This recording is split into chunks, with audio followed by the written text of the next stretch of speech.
আমন্ত্রণ জানাচ্ছি আপডেট সংবাদে। শুরুতেই জানিয়ে দিব গুরুত্বপূর্ণ শিরোনাম, এরপরেই থাকবে বিস্তারিত। যুদ্ধের ভয়ঙ্কর আপডেট, এবার ইসরায়েলি সেনাদের সাথে ফিলিস্তিনিদের ভয়াবহ যুদ্ধ। দীর্ঘ যুদ্ধের জন্য প্রস্তুতি নিয়েছে হামাস। আশিফা হাসপাতালে মরীচিকা খুঁজে বেড়াচ্ছে ইসরায়েল, বললেন ইজ্জাদ্দিন কাসসাম। এদিকে গাজার দক্ষিণে হামলা চালানোর ইঙ্গিত ইসরায়েলের। আজানের সময় মসজিদে গ্রেনেড নিক্ষেপ ইসরায়েলি সেনার, ভিডিও ভাইরাল। এরপর জানিয়ে দিব ইসরায়েলের বিরুদ্ধে আদালতে গেল বাংলাদেশ, স্বাগত জানালো ফিলিস্তিন। আমেরিকার প্রতি হুঁশিয়ারি উচ্চারণ আমির আব্দুল্লাহিয়ানের। গাজায় গণহত্যা বন্ধ না হলে যুদ্ধের বিস্তার অনিবার্য হয়ে পড়বে এবং বিশাল যুদ্ধের সৃষ্টি হবে, হুঁশিয়ারি ইরানের। এবং সর্বশেষ জানাবো, হামাসের হাতে আটক বন্দীদের মুক্ত করা জরুরি হয়ে পড়েছে, বললেন মার্কিন প্রেসিডেন্ট জো বাইডেন। শুনছিলেন সংবাদ শিরোনাম, এখন বিস্তারিত। তার আগে অনুরোধ থাকবে ভিডিওতে একটি লাইক দিন এবং কমেন্টস করে জানিয়ে দিন কোন জেলা থেকে বা কোথা থেকে আমাদের সঙ্গে যুক্ত রয়েছেন। ইসরায়েলি সেনাদের সাথে ফিলিস্তিনিদের ভয়াবহ যুদ্ধ চলছে। ফিলিস্তিনি যোদ্ধারা এবং ইহুদিবাদী ইসরায়েলি সেনাদের মধ্যে ভয়াবহ যুদ্ধ চলছে, বার্তা সংস্থা সাহাব এই খবর দিয়েছে। গাজার পশ্চিমাঞ্চলের শহর রামাল এবং শায়েক আজলাইনি এলাকায় সংঘর্ষ চলছে। ইসরায়েলি বাহিনী ওই দুই এলাকায় কামানে গোলাবর্ষণ করেছে। এর আগে ফিলিস্তিনি প্রতিরোধ যোদ্ধারা ইহুদিবাদী ইসরায়েলি সেনা ঘাঁটিতে ক্ষেপণাস্ত্র এবং রকেট দিয়ে হামলা চালিয়েছে।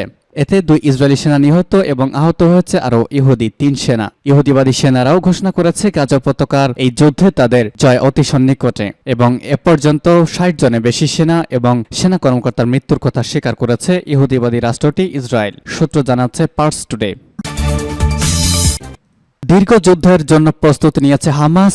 শিফা হাসপাতালে মরীচিকা খুঁজে বেড়াচ্ছে ইসরায়েল, বললেন ইজ্জাদ্দিন কাসসাম। ইহুদিবাদী ইসরায়েলি সেনারা অবরুদ্ধ গাজা উপত্যকার বৃহত্তম হাসপাতাল আল শিফা মেডিকেল কমপ্লেক্সে মরীচিকা খুঁজে বেড়াচ্ছে বলে মন্তব্য করেছেন হামাসের সামরিক শাখা বাহিনীর ইজ্জাদ্দিন আল কাসসাম ব্রিগেডের মুখপাত্র আবু ওবায়দা। তিনি এমন সময় এই মন্তব্য করলেন যখন ওই হাসপাতালের নিচে হামাসের কমান্ড সেন্টার রয়েছে, দাবি করে গত কয়েকদিন ধরে সেখানে হামলা চালিয়ে হাসপাতালটিকে তছনছ করে ফেলেছে দখলদার ইহুদিবাদী সেনারা। আবু ওবায়দা গতকাল শুক্রবার এক বক্তব্যে আল শিফাকে নিয়ে তেল আবিবের দাবি কঠোর ভাষায় প্রত্যাখ্যান করেছেন। তিনি বলেছেন, ইসরায়েলি যুদ্ধবাজ প্রধানমন্ত্রী বেঞ্জামিন নেতানিয়াহু আল শিফায় যা খুঁজে বেড়াচ্ছেন তা চরম হাস্যকর। তিনি ওই হাসপাতালের দখলদার সেনাদের অভিযানকে মরীচিকা তল্লাশি অভিযান বলে বর্ণনা করেছেন।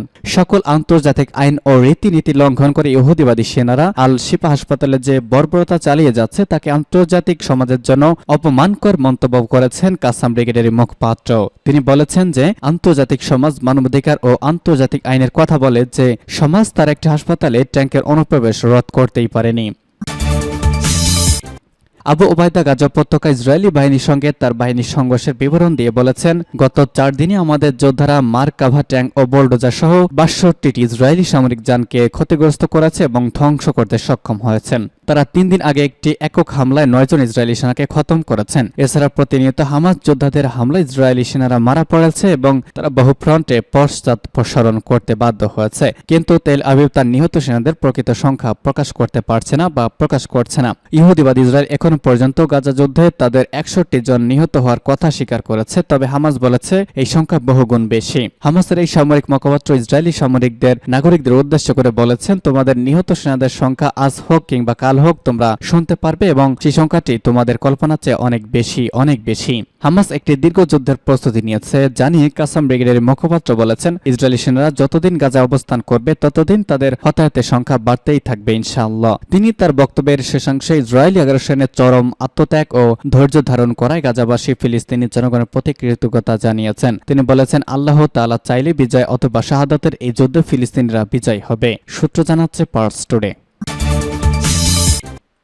গাজা দক্ষিণেও হামলা চালানোর ইঙ্গিত ইসরায়েলের। হামাসের যোদ্ধারা যেখানে আছে সেখানেই যাবে ইসরায়েলি সেনারা, এমনকি প্রয়োজন হলে গাজার দক্ষিণ দিকেও সেনাদের পাঠানো হবে বলে জানিয়েছেন ইসরায়েলের প্রতিরক্ষা বাহিনীর আইডিএফ মুখপাত্র ড্যানিয়েল হ্যাগারি। গত 7 অক্টোবর হামাস ও ইসরায়েলের মধ্যে যুদ্ধ শুরু হয়েছে। যুদ্ধ শুরু থেকেই গাজার অঞ্চলগুলোতে ব্যাপক হামলা চালানো শুরু করেছে দখলদার ইসরায়েলি বাহিনী। ওই সময় উত্তরাঞ্চলের জনবহুল গাজা সিটি সহ অন্যান্য এলাকা থেকে 10 লাখের বেশি মানুষকে উত্তর দিক থেকে দক্ষিণ দিকে সরে যাওয়ার নির্দেশ দিয়েছে ইসরায়েল। সেই নির্দেশনা নির্দেশনা অনুযায়ী লাখ লাখ মানুষ দক্ষিণ দিকে সরে যাওয়ার পর এখন ইসরায়েল বলছে তারা সেখানে স্থলে হামলা চালাবে।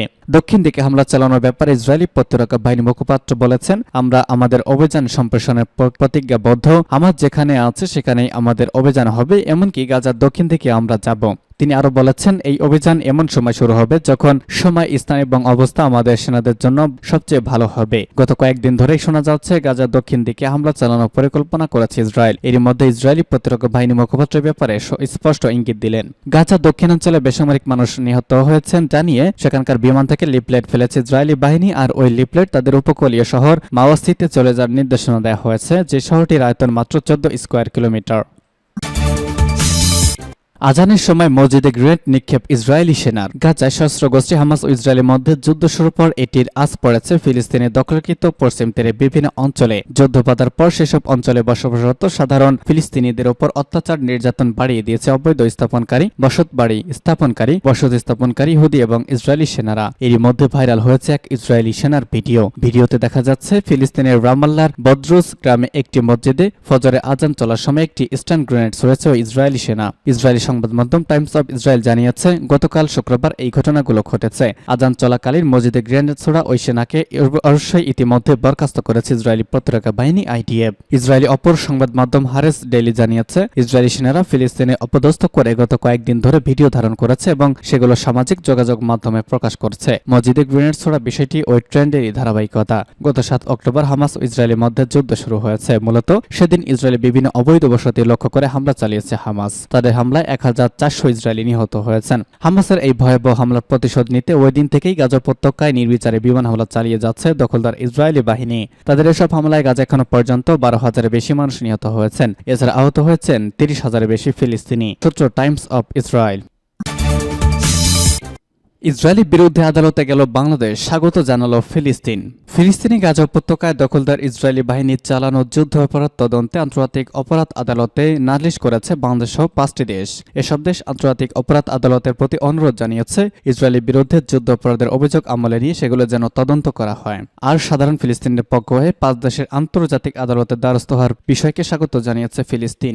দেশটির পররাষ্ট্র মন্ত্রণালয় বলেছে, আমরা ICC-তে ইসরায়েলের বিরুদ্ধে করা অভিযোগে স্বাগত জানাই। ফিলিস্তিনিরা সবচেয়ে ভয়াবহ বছর পার করার পর এবং রোমান সংবিধানিতে থাকা অপরাধ সংগঠিত হওয়ার মাধ্যমে ফিলিস্তিনে মানবিক বিপর্যয়কর পরিস্থিতি সৃষ্টি হওয়ার পর এই ধরনের অভিযোগ করা হলো। বাংলাদেশ ছাড়া ইসরায়েলের বিরুদ্ধে নালিশ করা অন্য দেশগুলো হলো দক্ষিণ আফ্রিকা, বলিভিয়া, কমোরস এবং জিবুতি।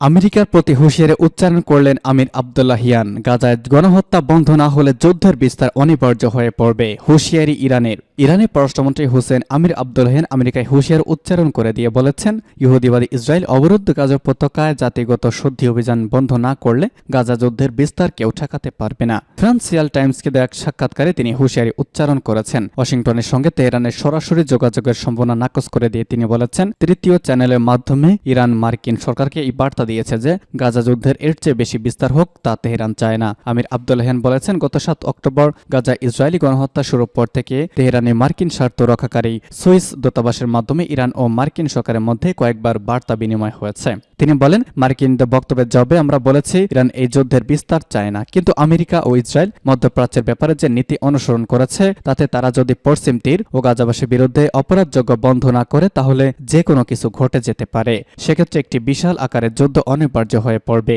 ইরানের পররাষ্ট্রমন্ত্রী আরও বলেছেন, মার্কিনরা গত 3 দিন আগে আমাদের একটি বার্তা দিয়ে দাবি করেছে তারা গাজার যুদ্ধবিরতি চায় এবং এ লক্ষ্যে তারা প্রচেষ্টা চালিয়েছে, কিন্তু তারা মুখে যখন একথা বলছে তখন বাস্তবে তার কোনো লক্ষণ দেখা যাচ্ছে না, বরং তারা গাজাবাসীর ওপর গণহত্যাকে সমর্থন দিয়ে যাচ্ছে। সূত্র জানাচ্ছে পার্স টুডে।